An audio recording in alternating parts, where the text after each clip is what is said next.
আমরা ঠাকুরের ভক্তরা ঠাকুরকে বলি শ্রীরামকৃষ্ণ পরমহংসদেব। তো এই শ্রীরামকৃষ্ণ নামটা শোনা যায় তাকে তোতাপুরি দিয়েছিলেন। কিন্তু আমি একটু জানবার চেষ্টা করেছিলাম যে এই পরমহংস শব্দটার অর্থ কী। তো আমি দেখতে পেলাম যে কথামৃতকার শ্রী মো এর একটা ব্যাখ্যা করেছেন কথামৃতে। কথামৃতে শ্রী মো লিখছেন, ঠাকুর নিরাকারবাদী বটেন, কিন্তু আবার সাকারবাদী। ব্রহ্মের চিন্তা করেন, আবার দেবদেবী প্রতিমার সম্মুখে ফুল চন্দন দিয়া পূজা ও প্রেমে মাতোয়ারা হইয়া নৃত্যগীত করেন। খাট বিছানায় বসেন, লাল পেড়ে কাপড়, জামা, মোজা, জুতা পরেন, কিন্তু সংসার করেন না। ভাব সমস্ত সন্ন্যাসীর, তাই লোকে পরমহংস বলে। উনি কিন্তু এখানে একটা স্টেটমেন্ট দিচ্ছেন যে তাই লোকে পরমহংস বলে। অর্থাৎ আমি যদি ধরে নিই যে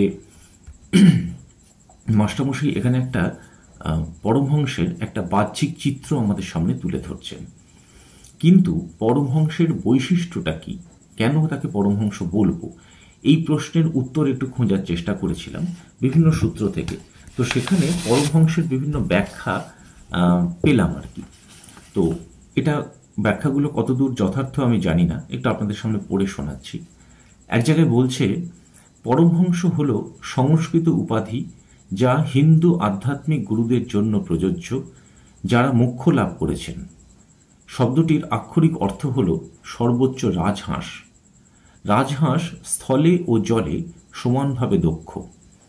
ওইভাবে প্রকৃত ঋষি বস্তু ও আত্মার বিষয় একই রকম দক্ষ। বৈদিক শিক্ষায় রাজহাঁস বিশুদ্ধতা ও অতিক্রমের প্রতীক। আরেক জায়গায় বলছে, পরমহংস শব্দের বাংলা অর্থ হল, যেটা আমরা এক্ষুনি বললাম, সর্বোচ্চ রাজহাঁস বা আধ্যাত্মিক বিকাশের সর্বোচ্চ স্তরের একজন জ্ঞানী ব্যক্তি, যিনি মোক্ষ লাভ করেছেন। আরেক জায়গায় দেখা যাচ্ছে পরমহংসের বৈশিষ্ট্য বলছে, বৈশিষ্ট্য কিছু উল্লেখ করছে কিরকম, পরমহংস সংসারে থেকেও সমস্যা থেকে দূরে থাকতে পারেন, যেমন হাঁস জলে থেকেও তার গায়ে জল লাগে না। এবার একটা ইন্টারেস্টিং বিষয় হচ্ছে, বৈদিক শিক্ষায় রাজহাঁস এই পরমহংস সম্পর্কে কি বলা হয়। বলছে, বৈদিক শিক্ষায় রাজহাঁস বিশুদ্ধতা ও অতিক্রমের প্রতীক। এখানে একটা ইঙ্গিত দেয়া হয়েছে মনে হয়। যাই হোক, আরেক জায়গায় বলছে, পরমহংস ব্রহ্মজ্ঞানী এবং মায়ামুক্ত। অন্য জায়গাতে পরমহংসকে খুব উঁচু স্তরের যোগী বলে ব্যাখ্যা করা হচ্ছে। এছাড়া পরমহংসের কিছু অন্যান্য অর্থ আমরা দেখতে পাচ্ছি, যেমন শুদ্ধ মনা, সংযত আত্মা, নির্বিকার, সমদর্শী, ব্রহ্মানন্দ আস্বাদনকারী এবং যোগসিদ্ধ পুরুষ। এগুলো পরমহংসের বিভিন্ন অর্থ বিভিন্ন জায়গা থেকে বেরিয়ে আসছে। এবার যেটা লাস্টলি বলার, সেটা হচ্ছে একটা তথ্য থেকে পাওয়া যাচ্ছে যে ঠাকুরকে পরমহংস বলা হয় কেন।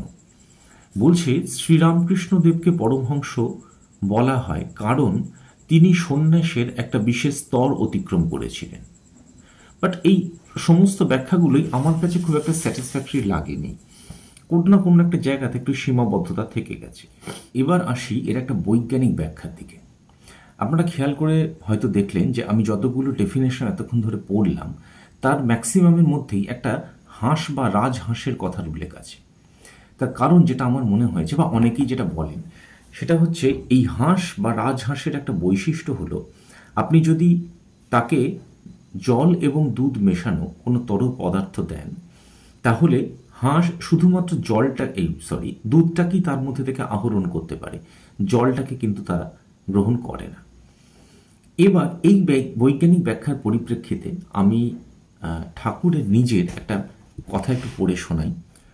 ঠাকুর কিন্তু এখানে কোথাও পরমহংস শব্দটাকে ব্যাখ্যা করছেন না, বা তিনি নিজে যে পরমহংস সে কথাও বলছেন না, কিন্তু তিনি এত সুন্দর একটা উদাহরণ দিচ্ছেন যাতে আমাদের মনের অন্ধকার অনেকটা দূর হতে পারে। কিরকম, তিনি বলছেন, মনটি দুধের মতো, সেই মনকে যদি সংসার জলে রাখো তাহলে দুধে জলে মিশে যাবে। তাই দুধকে দই পেতে মাখন তুলতে হয়। যখন নির্জনে সাধন করে মনরূপ দুধ থেকে ভক্তিস্বরূপ মাখন তোলা হলো, তখন সেই মাখন অনায়াসে সংসার জলে রাখা যায়। খুব অত্যন্ত সায়েন্টিফিক ব্যাখ্যা। তারপরে বলছেন, সেই মাখন কখনো সংসার জলের সঙ্গে মিশে যাবে না, সংসার জলের ওপরে নির্লিপ্ত হয়ে ভাসবে। আমি এক্ষুনি যে রাজহাঁসের উদাহরণটা দিলাম, এর সঙ্গে ঠাকুরের এই ব্যাখ্যাটার একটা খুব সুন্দর মিল আমি অন্তত ব্যক্তিগতভাবে পেলাম। তবে শেষে একটা কথা একটু বলে রাখা ভালো, যে মঠ বা মিশন যে লোগো, রামকৃষ্ণ মঠ বা মিশনের যে লোগো, সেখানেও দেখবেন একটা হাঁসের উপস্থিতি আছে। আমার ধারণা সেটা সেই পরমহংসেরই প্রতীক। আমার আজকের এই পর্বের উদ্দেশ্যটা ঠিক পরমহংসর দেবের বা পরমহংস শব্দটার ডেফিনেশনকে এস্টাবলিশ করা নয়, বরঞ্চ সেটাকে ফাইন্ড আউট করা। আমি চেষ্টা করেছি বিভিন্ন জায়গা থেকে যে এই পরমহংস শব্দটা প্রকৃত মানেটা কি। অবশ্যই এর ব্যাখ্যা বিভিন্ন জ্ঞানীগুণী ব্যক্তিরা আছেন, প্রাজ্ঞ ব্যক্তিরা আছেন, তাদের ভালো করতে পারবেন। তবে যদি তাদের কোনো ব্যাখ্যা আপনাদের কাছে থেকে থাকে, তাহলে সেটা অবশ্যই এই ভিডিওর কমেন্ট বক্সে জানাতে পারেন। তাহলে আমার সঙ্গে সঙ্গে আরও 5 জন উপকৃত হবেন যারা এই শব্দের ব্যাখ্যা হয়তো খুঁজছেন। আজকে এ পর্যন্তই। সবাই ভালো থাকবেন। পরের পর্বে আবার দেখা হবে। নমস্কার।